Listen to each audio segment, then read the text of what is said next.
Imagínate comprar el club más valioso del mundo sin poner ni un solo euro y llevarlo a la ruina económica y también deportiva. Es lo que ha ocurrido en el Manchester United.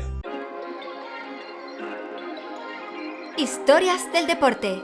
Bienvenidos a Historias del Deporte. Mi nombre es Jorge y en este canal os voy a contar las mejores historias y las mejores anécdotas del mundo del deporte. Hoy vamos a contar la de un club conocido por todos por sus grandes éxitos, pero que en los últimos años se ha ido completamente a la ruina. Todo ello por culpa de unos dueños y de una gestión totalmente cochambrosa. Para empezar a contar esta historia debemos irnos al inicio de la Premier League. En 1992 se creó esta competición y en 8 de sus primeras 11 ediciones ganó el Manchester United. Los Diablos Rojos, bajo las órdenes de Sir Alex Ferguson, eran una máquina imparable y dominaban completamente el fútbol inglés y también eran uno de los mayores buques en el fútbol europeo. Eso hizo que se disparara su exposición mundial, convirtiéndolo en el club de fútbol más valioso del mundo. Por ello llamó la atención de unos inversores americanos, la familia Glazer. Estos ya eran propietarios de un equipo de fútbol, pero americano, más exactamente de los Tampa Bay Buccaneers de la NFL. Decidieron comprar el club en 2005, sin embargo no fue una transacción como las que hacemos todos cuando vamos a comprar algo. Si yo quiero comprar una cosa, yo pago un dinero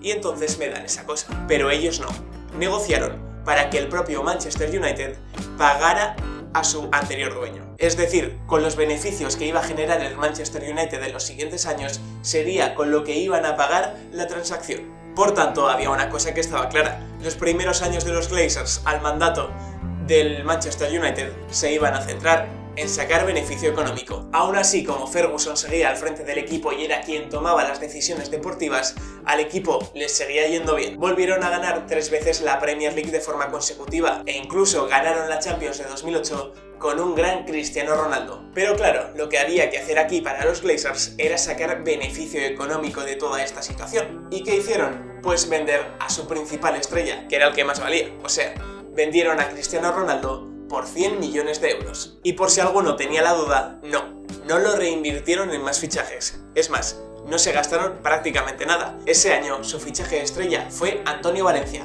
por 20 millones de euros. Y al año siguiente, por 8 millones de euros, el gran fichaje fue Bebé. Sí, Bebé, ese jugador que ahora está en el Rayo Vallecano y es más conocido por el meme de que lanza de absolutamente cualquier lado a portería que por realmente su calidad sobre el campo. Eso sí, hay veces que marca golazos, no se le puede negar.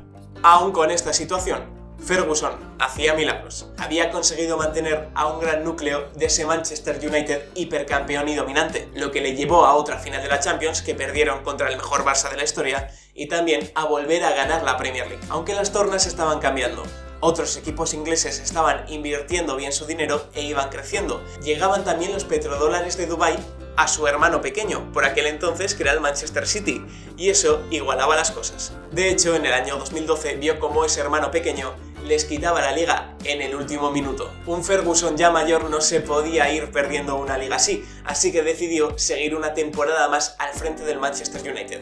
¿Y qué hizo? Pues ganar la Premier League en su último año, consiguiendo un total de 13 al frente del Manchester United y convirtiéndose en el entrenador más laureado de la historia del fútbol. A partir de ahí se necesitaba un reemplazo para Ferguson, tanto en el apartado sobre el campo como en el apartado de la dirección deportiva y de la planificación de las plantillas. Los elegidos fueron Ed Woodward en los despachos y David Moyes sobre el campo. Woodward, más que un director deportivo, era un contable, que eso en los años en los que tenían que sacar rendimiento económico les vino muy bien, pero en los años que realmente había que hacer una planificación deportiva y pensar en el fútbol más que en el dinero, eso complicaba un poco su trabajo. Y por otra parte, David Moyes era un entrenador que lo había hecho muy bien en el Everton, pero el salto a un equipo grande le vino grande. De un año para otro, lo único que parecía compartir el United de Moyes con el United de Ferguson era la nacionalidad de su entrenador, ambos escoceses, porque pasó de ser primero a estar fuera de Europa. De hecho, David Moyes había firmado por 6 temporadas y en su primer año ya le cortaron. Esa temporada la acabó en el banquillo como jugador-entrenador Ryan Giggs, que dejó la anécdota de sustituirse a sí mismo para llevarse la ovación de Old Trafford en su último partido. Y lejos de hacer una planificación deportiva sabiendo qué iban a fichar y para qué, el Manchester United decidió ponerse a gastar dinero sin ningún control. En las 26 temporadas con Ferguson al mando, el Manchester United fichó a 121 jugadores, todos ellos por un valor de 788 millones. Y en cambio, en los 10 años posteriores, el Manchester United ha fichado como a unos 50 jugadores por un valor de 1.700 millones. Pero el problema en sí no es tanto el gasto, porque la inflación en el fútbol se ha disparado y ahora los jugadores valen mucho más dinero que antes.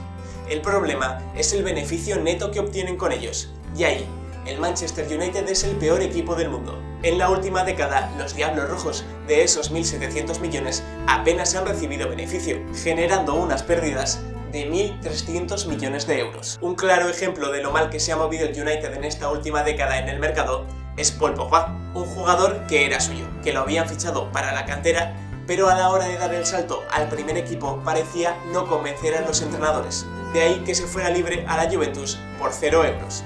Y en la Juventus, Paul Pogba demostró ser uno de los mejores centrocampistas del panorama europeo. Media Europa suspiraba por él, pero el que lo fichó gastándose 100 millones de euros fue el Manchester United. Sí, estamos hablando de que se gastaron 100 millones en un jugador que realmente era suyo unos años atrás. Pero lo mejor es que esto no acaba aquí. Años más tarde se termina el contrato de Pogba y ¿qué hace? Vuelve libre a la Juventus. O sea, un jugador que era tuyo, lo vendiste por 0, lo volviste a fichar por 100 y lo volviste a vender por 0. Un drama, vaya. Un fiasco tras otro en los mercados de fichajes que se traspasó también a lo que ocurría sobre el campo. El Manchester United ya no era una bestia que ganaba un partido tras otro. Pasó a ser un equipo de segunda fila. La última Premier League que está en sus vitrinas es aquella que consiguió en 2013 en su última temporada Alex Ferguson. Desde entonces han pasado 8 entrenadores: David Moyes, Ryan Giggs, Van Gaal, Mourinho, Solskjaer, Carrick, Rangnick y ahora está Ten Hag. Y el último título europeo, o sea, el último título importante que ha ganado, fue la Europa League de 2017 con José Mourinho, que ya estamos hablando de la Europa League, que es un escalón menos en el panorama europeo. Y es donde se ha acostumbrado a estar ahora el Manchester United, al que en Champions apenas dura y apenas pasa de la fase de grupos algún año. Y al final el fiasco deportivo va también con el fiasco en el mercado de fichajes, porque terminan gastándose mucho dinero en jugadores y no consiguen revalorizar a ninguno. Pero también parece estar devorando entrenadores. Ten Hag llegó al banquillo del United la temporada pasada después de haber asombrado al mundo en 2019 llevando al Ajax a las semifinales de la Champions. Y aunque en su primera temporada parecía que los resultados sí que iban mejorando, quedando segundo de la liga, realmente la situación era completamente distinta. ¿Fue una segunda posición? Sí, pero a 19 puntos del Manchester City. Y además el vestuario se le rompía por dentro. Decidió cambiar de capitán porque ya no confiaba en Harry Maguire, que lo único que hacía era una cagada tras otra en defensa. Le dio la capitanía a Bernardo Silva, su mejor jugador, pero ni por esas. Porque como hace unos años estuvo el caso de Pogba, ahora tenemos el caso de Jadon Sancho, un jugador que hace 2 temporadas estaba jugando en el Borussia Dortmund. El Manchester United se fijó en él y pagó 80 millones, una buena cantidad, pero ¿qué ha ocurrido? Que Ten Hag se ha cansado del mismo y lo apartó. Por lo cual tenías a un jugador por el que habías pagado 80 millones de euros que no contaba para el entrenador y que incluso le obligaba a comer al margen de sus compañeros. ¿Qué ha ocurrido con él? Ha vuelto al Dortmund. Sí, estaba en el Dortmund, pagaron 80 millones en el United y ha vuelto al Dortmund. Aunque por lo menos ha sido como cedido, así que aún tienen la esperanza de poder recuperar un poco de la inversión que hicieron. Pero esta ruina económica no solo está reflejada en los mercados de fichajes, sino también en la deuda del club.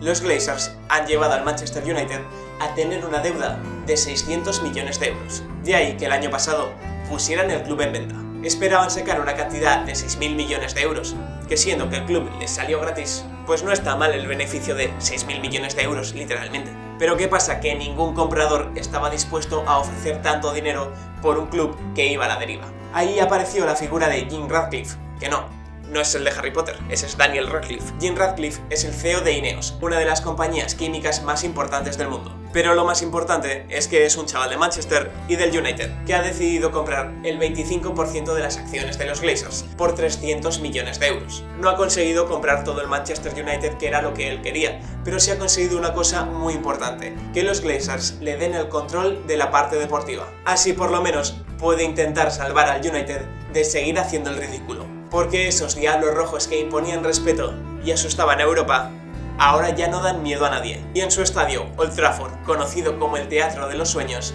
ya no sueña a nadie. Y es más, prácticamente se está cayendo a pedazos pidiendo una reforma a gritos. Sí, parece ser que el United es el único club de Inglaterra que parece que no quiere reformar su estadio.